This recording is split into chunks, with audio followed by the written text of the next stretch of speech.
What's up guys, my name's Taylor. Today I'm going to show you how we're going to paint this rifle. Now first thing to keep in mind when you're painting a rifle is it's your rifle. It's your stuff, you can do what you like. Just take this as a guideline or some tips of how you might get started if you've never done it before, or maybe give you some ideas if you want to try something new. So, first things first, don't be too precious about it. Some people are going to say degrease this, do that. It doesn't matter guys. If it wears off, just paint it again. It's fun. And it's a tool, so it's going to get beat up anyway. Some things you're going to want to do is tape off the muzzle device, especially if you mount a suppressor to it. So put some tape on there. I don't recommend painting on suppressors because it's going to turn that kind of pink color and get burnt off and not be good. And then of course, tape up your trigger and close the bolt carrier group. I put a magazine in just to kind of get that gap closed up there. You don't want to paint your rifle because you think you won't be able to resell it.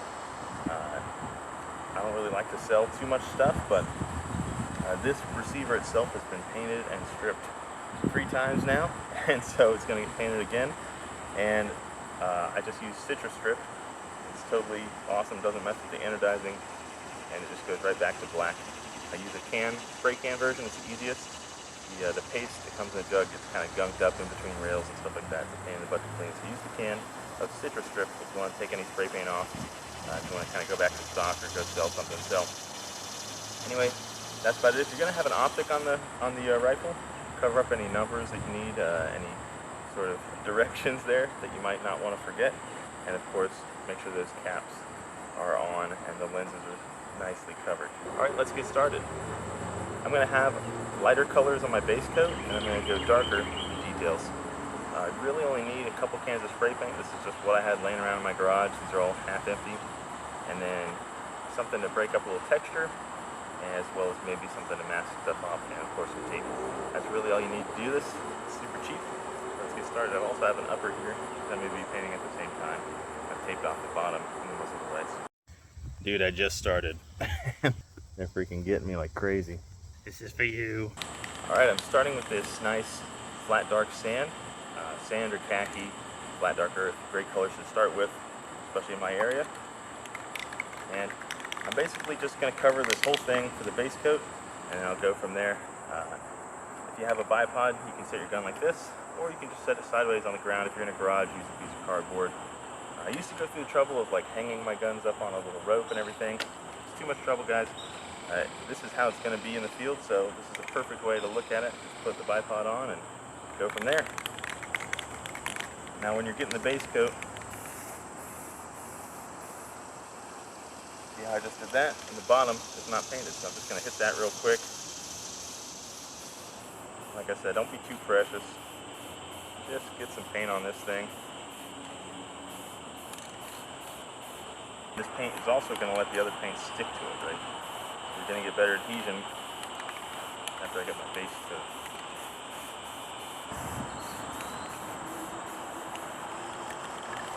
One thing, if you never spray painted something before, is you don't want to get too close.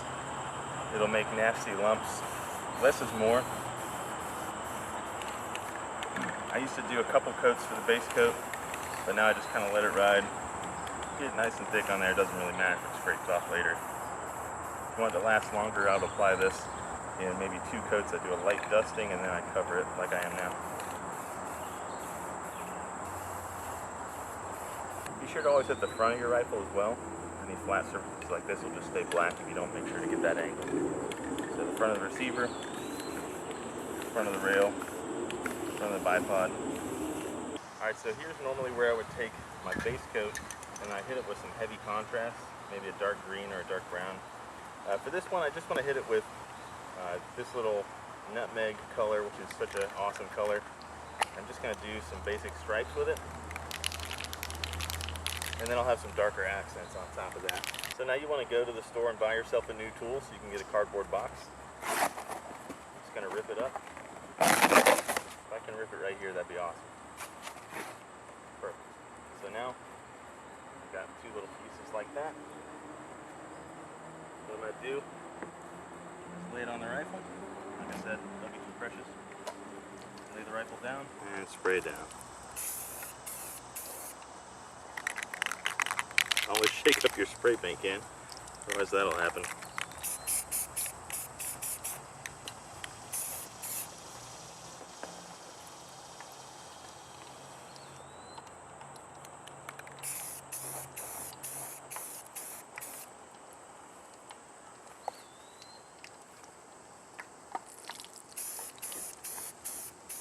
Some of the paint was a little wet when I flipped it over and it got some dirt in it. It doesn't matter.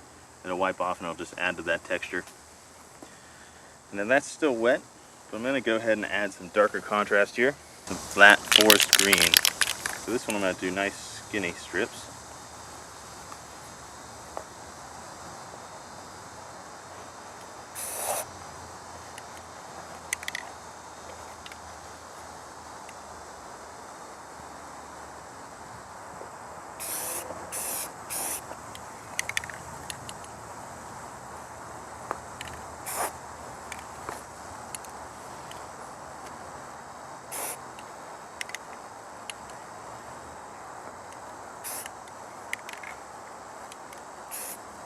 It's nice and quick, that's all it really needs.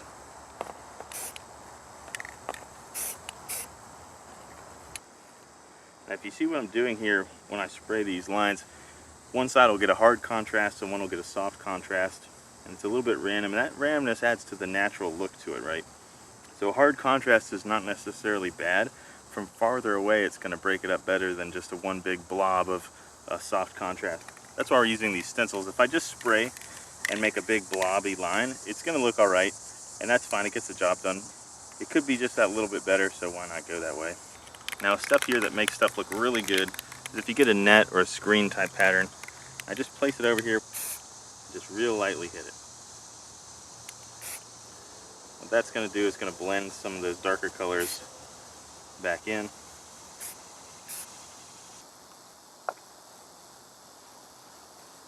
So you can see the difference between the blending and just the straight lines. Up to you, whatever you like.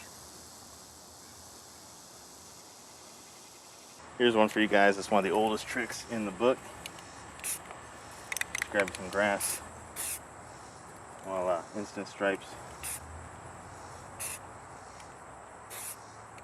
Super effective, very easy. I just grabbed a handful of grass and started spraying.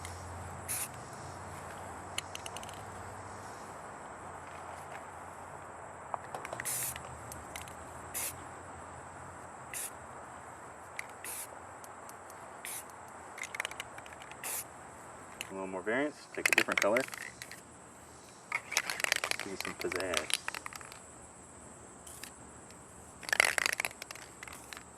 And a little goes a long way.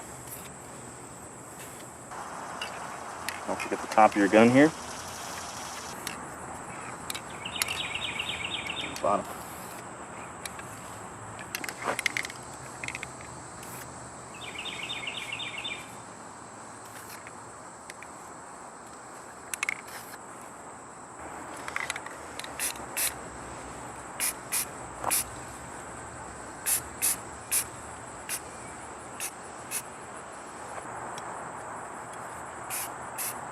And like I said, if you don't like something, just keep spraying it.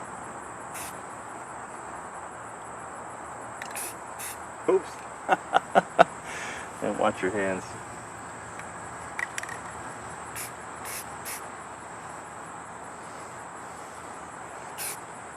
Alright, so that's really just it. You can keep going as much as you want, but at a certain point it's just going to turn into a big blob and you're going to have to start over. So, like I said, don't be too precious with it.